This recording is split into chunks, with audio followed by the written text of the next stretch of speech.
जो अब टॉपिक है डेफिसिट डिमांड। डेफिसिट डिमांड क्या होता है? वो एक्सेस डिमांड का बिल्कुल अपोजिट। एक्सेस डिमांड में क्या था? Aggregate demand is more than aggregate supply. But अब डेफिसिट डिमांड में क्या होगा? डेफिसिट डिमांड होगा aggregate demand is less than aggregate supply, कि हमारी जो एग्रीगेट डिमांड होगी वो एग्रीगेट सप्लाई से क्या हो जाएगी? कम हो जाएगी। डेफिनेशन क्या बनेगी इसकी? It refers to when situation aggregate demand is less than aggregate supply is called deficit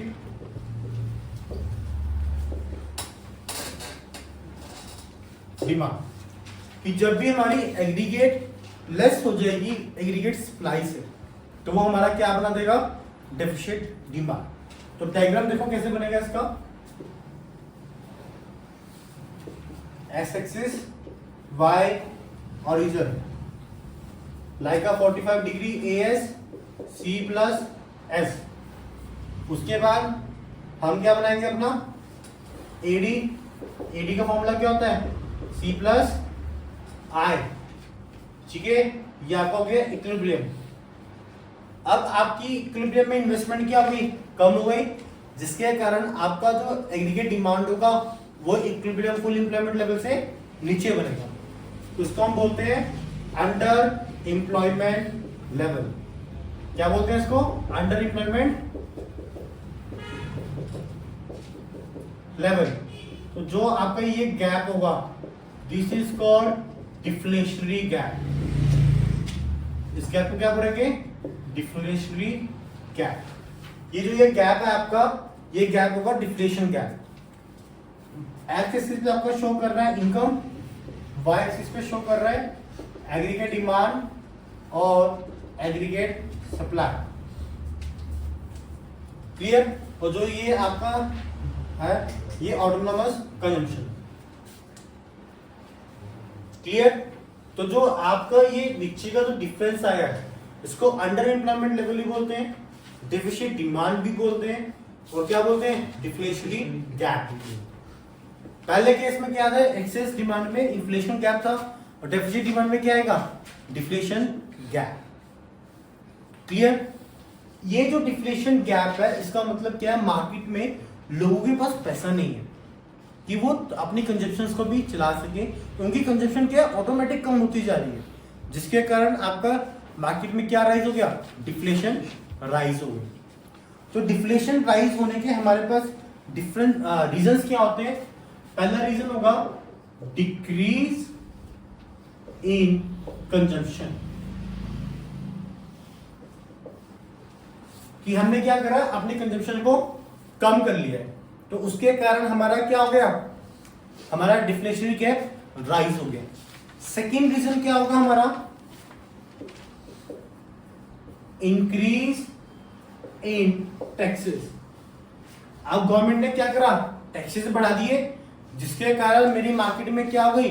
deflationary gap हो गया, कि मार्केट में टैक्सेस ज्यादा हो गए, मैंने सामान कितना कम कर दिया। ठीक है, जैसे मान लो फॉर एग्जांपल कि पहले आटा 40 रुपए किलो मिलता था, आज की डेट पे उसके ऊपर टैक्स इतना बढ़ा दिया है, अब जो आटा है वो 60 रुपए किलो मिल रहा है। ठीक है, 20 रुपए किलो का प्राइस बढ़ गया। जहां पे मैं 10 किलो आटा बाई कर रहा था, अब वहां पे मैं क्या 8 या 9 किलो बाई करूंगा, क्योंकि मेरी लेवल ऑफ इनकम क्या है? वो तो कांस्टेंट ही है ना, वो तो मेरी इंक्रीज डिक्रीज नहीं हुई, बट मेरे ऊपर टैक्सेस इंक्रीज हो गए, जिसके कारण मेरी एग्रीगेट डिमांड क्या हो गई? कम हो गई। और एग्रीगेट डिमांड कम होने के कारण मेरा क्या राइज हो गया? डिफ्लेशन गैप राइज हो गया। थर्ड रीजन है हमारे पास decrease in government expenditure. Decrease in government expenditure. Government expenditure का मतलब क्या है? कि एक्सेस डिमांड तो गवर्नमेंट डिमांड करती है कि मुझे ये गुड्स दो, ये सर्विसेज दो, बट डेफिनेशन में क्या होता है? गवर्नमेंट डिमांड ही नहीं करती। गवर्नमेंट कहती है नहीं मुझे नहीं चाहिए, तो आप इन्वेस्टमेंट करोगे नहीं। आप जब इन्वेस्टमेंट नहीं कर रहे तो आपका एग्रीगेट डिमांड क्या आ जाएगा? वो ऑटोमेटिक डिक्रीज में शिफ्ट हो जाएगा। और जब भी aggregate demand full employment level से डिक्रीज में चला जाएगा तो आपका वो क्या बनाएगा, डिफ्लेशनरी गैप बनाएगा। फोर्थ रीजन है इसमें आपका fall in investment expenditure, fall in investment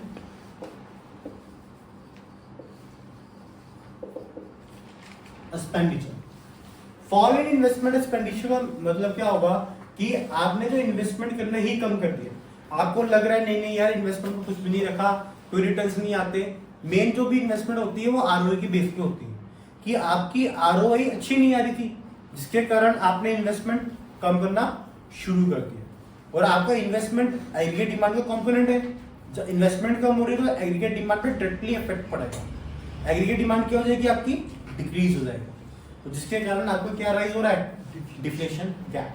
तो मेनली ये 4 रीजंस है जिसकी वजह से मेरा डिफ्लेशन गैप क्या हो जाता है, राइज हो जाता है कंट्री में, ठीक है। और जिसका मतलब होता है कि कंट्री में महामंदी चल रही है, कि लोगों के पास पैसा नहीं है, पावर मनी नहीं है, ठीक है, बाइंग पावर नहीं है उनके पास कि वो मार्केट में सामान खरीद सके, क्योंकि मार्केट में क्या है, टैक्सेस ज्यादा है, मार्केट में कोई इन्वेस्टमेंट करके तैयार नहीं है, जिसके कारण मार्केट में डिफ्लेशन क्या है, दिन भर बढ़ती जा रही है। क्लियर। उसके बाद नेक्स्ट क्वेश्चन में आंसर क्या लिखोगे कि जो ये 4 रीजंस हैं, इन 4 रीजंस को आप कम कैसे करोगे। कि आपको देखो, आपने इन्फ्लेशन गैप भी तो कंट्रोल किया था, उसके बाद आप क्या डिफ्लेशन गैप भी कंट्रोल करोगे। डिफ्लेशन गैप का कंट्रोल करने के लिए हमारे पास 2 मेथड है, फिजिकल पॉलिसी और मॉनेटरी पॉलिसी, ठीक है। 2 मेथड है, फिजिकल पॉलिसी और मॉनेटरी पॉलिसी। फिजिकल पॉलिसी जो है वो प्रिपेयर करेगी गवर्नमेंट। फिजिकल पॉलिसी का मतलब क्या है कि आप उसमें 2 मेथड है, वो अपनी गवर्नमेंट स्पेंडिंग क्या करेगी, इंक्रीज करना शुरू कर देगी। कि गवर्नमेंट ने कहा कि ठीक है यार हम गुड्स एंड सर्विसेज बाय करते हैं, जिसके कारण पब्लिक को क्या होगा कि हम इन्वेस्टमेंट करना शुरू करें। अब गवर्नमेंट खर्चा कर रही है तो लोगों को कम रेट पे प्रोवाइड भी करे, तो उस केस में लोगों की कंजप्शन बढ़ जाएगी, तो आपका डिफ्लेशनरी गैप से किस में शिफ्ट हो जाएगा, फुल एम्प्लॉयमेंट लेवल में।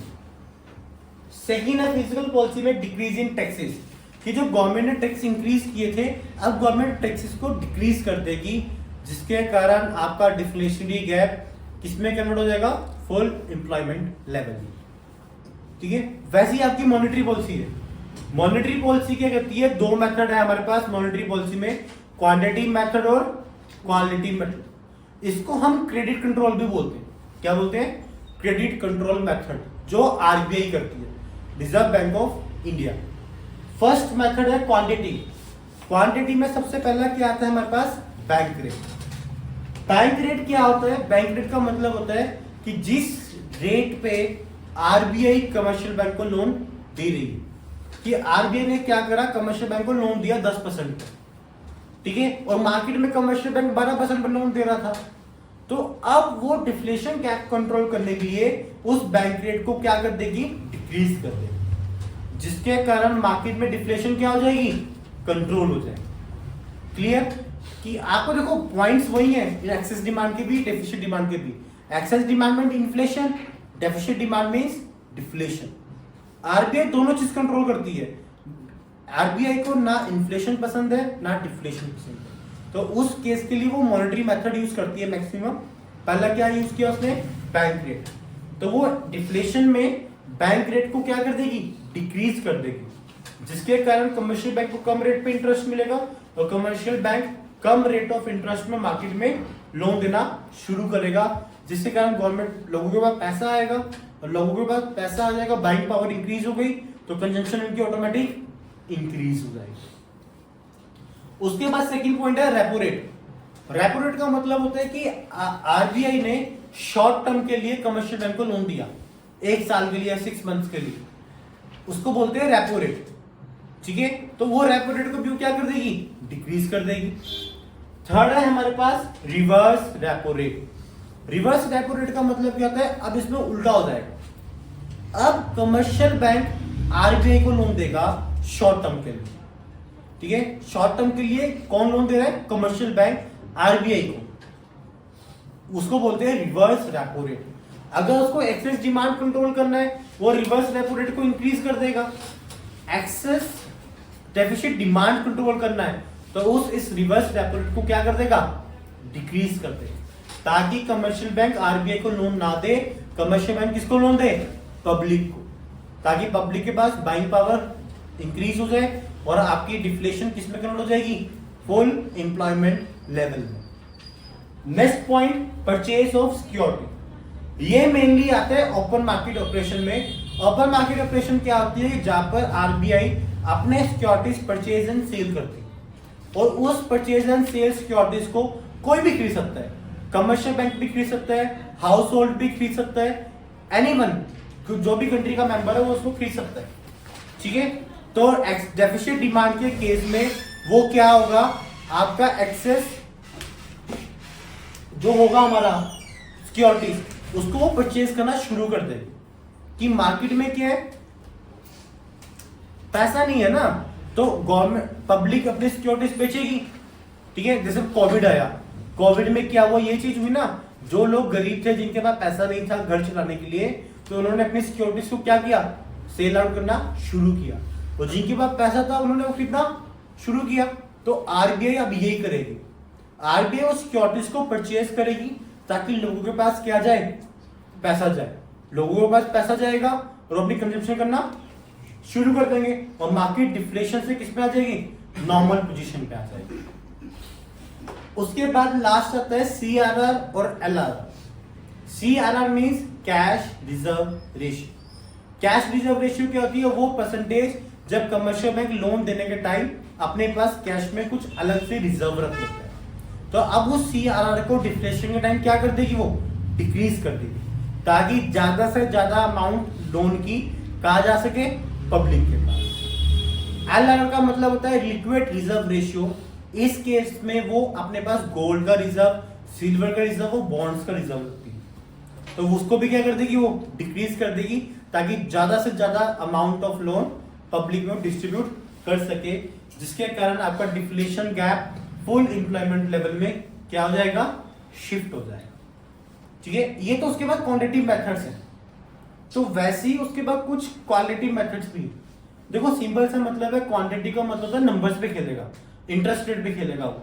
क्वालिटी का मतलब है खेलेगा तो इंटरेस्ट पे, बट वो क्वालिटी बेसिस पे खेलेगा। जैसे पहले वो डालता है मार्जिन रिक्रूटमेंट। मार्जिन रिक्रूटमेंट का मतलब क्या है, वो मार्जिन रखना शुरू करता है कि भैया 100% की सिक्योरिटी है, हम तो आपको सिक्योरिटी का सिर्फ 75% दे सकते हैं। ठीक है, अगर उसको एक्सेस डिमांड इंक्रीज कंट्रोल करनी है तो वो 75 को 90% स्कोर कर लेगा कि भाई 10% लोन मिलेगा आपको, सुपर लोन नहीं मिल सकता क्योंकि आपकी सिक्योरिटी की वैल्यू इतनी ज्यादा नहीं है। अगर उसको डेफिसिट डिमांड को कंट्रोल करना है, डिफ्लेशन कंट्रोल करनी है, तो उसको अपना मार्जिन कम करना पड़ेगा, ताकि लोगों के पास अमाउंट ऑफ लोन क्या जाए, ज्यादा जाएगी और लोग अपना कंजप्शन कर सके, अपनी इन्वेस्टमेंट कर सके, जिसके कारण आपकी एग्रीगेट डिमांड क्या हो जाएगी, इंक्रीज।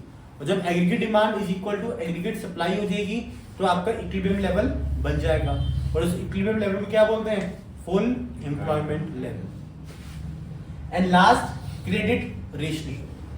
क्रेडिट रेशनिंग का मतलब क्या है, अभी तो वो सिंपल स्कोर देखती है क्योंकि मार्केट में इन्फ्लेशन चल रही है। जब मार्केट में डिफ्लेशन होती है उस टाइम वो क्रेडिट स्कोर का स्कोर कम कर देती है। अभी क्या है, जो इन्फ्लेशन टाइम क्रेडिट स्कोर है वो रखा हुआ उन्होंने 700 प्लस, कि आपका 700 प्लस सिबिल स्कोर होगा तो आपको वो लोन देगा अच्छे परसेंटेज पे, अगर नहीं है तो लोन आपको वो नहीं देगा। बट जब भी मार्केट में डिफ्लेशन होगी तो वो 700 वाला सिबिल स्कोर 600 पे शिफ्ट कर देता है, कि अब आपकी रिक्वायरमेंट कितनी होनी चाहिए, 600 सिबिल स्कोर। जिसका भी 600 सिबिल स्कोर होगा हम उन सबको लोन दे देंगे।